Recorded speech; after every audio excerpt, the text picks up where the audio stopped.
This looks way... Oh, I should have done this for the Tower of Terror video. Look at how spooky this looks. That would have been perfect. Gosh darn it, Zach. Okay, new video. Have you noticed that there has been sort of a resurgence in the whodunit genre? More and more movies and TV shows are coming out with the genre of mystery and the intention of whodunit. And that is so exciting. My favorite genre is mystery. I love the clues, and I love the suspects, and I love the detective character. Oh, I love the classic, just hang on a minute, you know? And I love the culmination of all the answers that just blows the case wide open. It's a lot of fun to watch. For me, personally, what I've noticed is this sort of, in the past, this great amount of great whodunit content, and then it sort of kind of fell off. I would say maybe 2000s it sort of fell off, 2010s, and then really is coming back in the 2020s, and we're seeing more of that. And I wanted to discuss that a little bit. In the past, you've had a lot of great TV shows, including Columbo. Columbo's a classic. Serpico, McCloud, Murder, She Wrote. These are all fantastic examples of brilliant whodunit TV shows back in the day. They all kind of worked on the premise of like a mystery per episode, where you would solve the mystery, and the next episode there would be a new mystery, and the next episode there would be a new mystery, and so on and so forth. Agatha Christie wrote the books starring Hercule Poirot back in the day. Murder on the Orient Express, that one's a famous one. Death on the Nile. Gosh, what are some other ones? Evil Under the Sun, Appointment with Death, 13 at Dinner, Murder in 3 Acts, Dead Man's Folly. There's tons that I could list off here. And I mean, you kind of got some classic noir ones from back in the day. The Maltese Falcon, Chinatown. How could I not mention Sherlock Holmes, the most famous detective of all time? He's had his movies back in the day. Now, Sherlock Holmes never really went out of style. He's kind of one of those staple characters that no one's ever going to forget. So he's safe, but his movies back in the day, whodunit genre, great stuff. And the whodunit genre also lent itself really well to comedy. Murder by Death is a pretty good example, but I think the most famous example probably that comes to mind if you think comedy, murder, mystery. Clue, a brilliant board game that was turned into a brilliant movie starring the one, the only Timothy Curry. Another whodunit comedy classic that I don't think a lot of people consider, because it also is more noir, but it's still whodunit. Who Framed Roger Rabbit? These movies were so famous back in the day, and I don't think its cultural impact is as remembered as I would have loved it to be.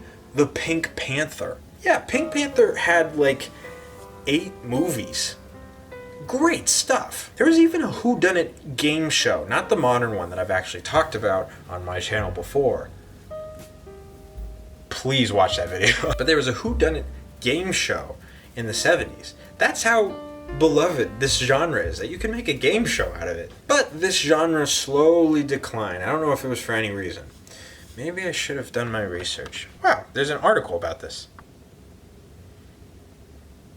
It's a very fascinating read.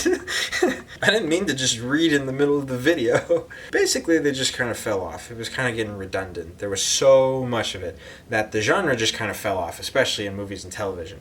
So slowly came to a decline, and to the point where I kind of call the middle. Now, the whodunit genre was still around. It just wasn't as booming as it once was in the film industry. I mean, you still have your Murder Mystery of the Week episodic television shows, just like Murder, She Wrote and all that stuff. Here I have a list of some of mine. Luther, that was one, I think. Didn't watch that one. But the ones that I did watch, The Mentalist, Monk, love that one.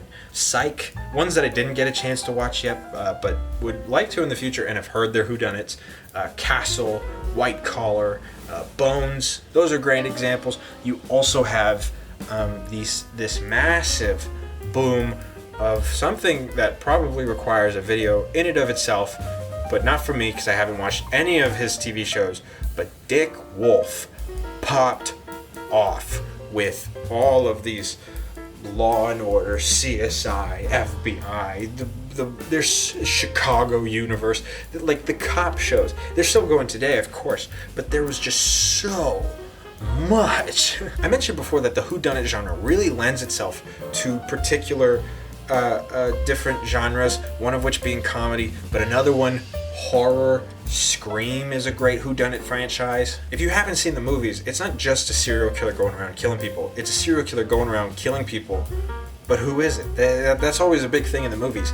And it's really fun to follow along. Also in the middle period, you've had this revitalization of a classic murder mystery franchise, The Pink Panther. There's only 2 of them, and they weren't critically acclaimed like they were back in the day, but I still love them. I think they're fantastic. I mean, I love Steve Martin. I love murder mysteries, and I think the movies are hilarious. I think they're fantastic. Some honorable mentions that I wanted to mention here are like Zodiac and Seven. They're not whodunits per se, but they're noir mystery movies, and they're kind of close to it, but yeah, it was in the middle ground. And like I said, whodunit's always been around.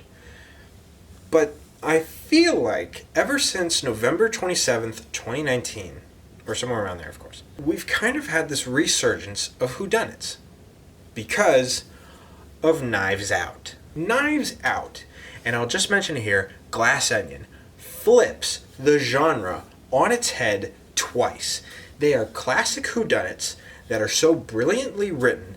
I love them so much, but they kind of breathed new life into the genre that people kind of wrote off before. And now we're kind of getting whodunits left, right, and center. I mentioned Knives Out and Glass Onion. The same person who created both of those, Rian Johnson, also made Brick. That was kind of in the middle ground. I haven't seen that one yet, so I can't gush about it just yet. But what I can gush about, because it's fantastic, Poker Face. Poker Face is a brilliant television show that is just as great as the classic Murder Mystery of the Week episodes, but I would even go as far to say that it is even better. You got your classic detective, you got your kooky suspects and clues, and we get to see that awesome fruition of how it all comes together in the end. It's so good. I love it. Some other whodunit pieces that have boomed since 2019. There was a movie, I don't know if anyone saw it, I loved it a lot, See How They Run. That one was really good. We mentioned Hercule Poirot before from the movies of like the old days, the 70s and the 80s. But guess what? He came back with Kenneth Branagh. Say what you will, but I really like Murder on the Orient Express and Death on the Nile. I'm very excited to see A Haunting in Venice.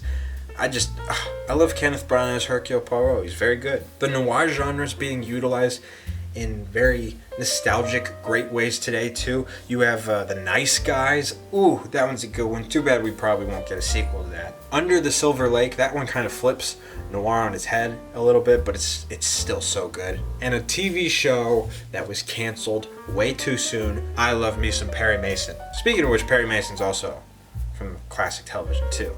This is a reboot, and it's very good. Adam Sandler makes his entrance with Murder Mystery and Murder Mystery 2. Again, whodunit and comedy, they go well together. Another comedy whodunit, a show that I haven't seen, but I've heard good things about, The After Party. Ooh, a great TV series where it utilizes the classic tropes and stereotypes and important moments of a whodunit of the old days, but is adding this new flair because of the boom of true crime podcasts and just starring lovely people that you just want to see do anything.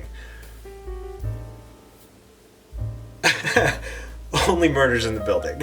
Only Murders in the Building is fantastic. And whodunit is still seeping into different genres that isn't usually just strictly mystery or thriller. The Batman that came out last year. It has all the important pieces of a murder mystery that come together, and obviously you know it's the Riddler, but who is this Riddler? Why is he doing this? What's he doing it for? Blah, blah, blah. And then a great, perfect whodunit, but also a horror movie, Bodies, Bodies, Bodies. Yeah, whodunit is alive and well and thriving. And I'm happy to say that more are on the way. Pink Panther is coming back with Eddie Murphy. That's incredible. Yeah, but if I missed any whodunits or murder mysteries or anything like that, let me know in the comments. I would love to check out some of these, even the ones that I mentioned that I still haven't seen yet. But I'm just happy we're living in a time where it feels like the murder mystery genre sort of got overwhelmed with itself, calmed down for a little bit, laid low, and then came back with this fresh new take with Knives Out and the Glass Onion movies. And we're back. I love murder mystery, and so do you.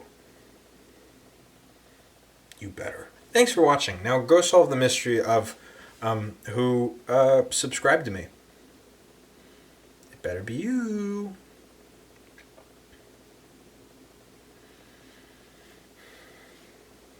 Also, who killed that guy?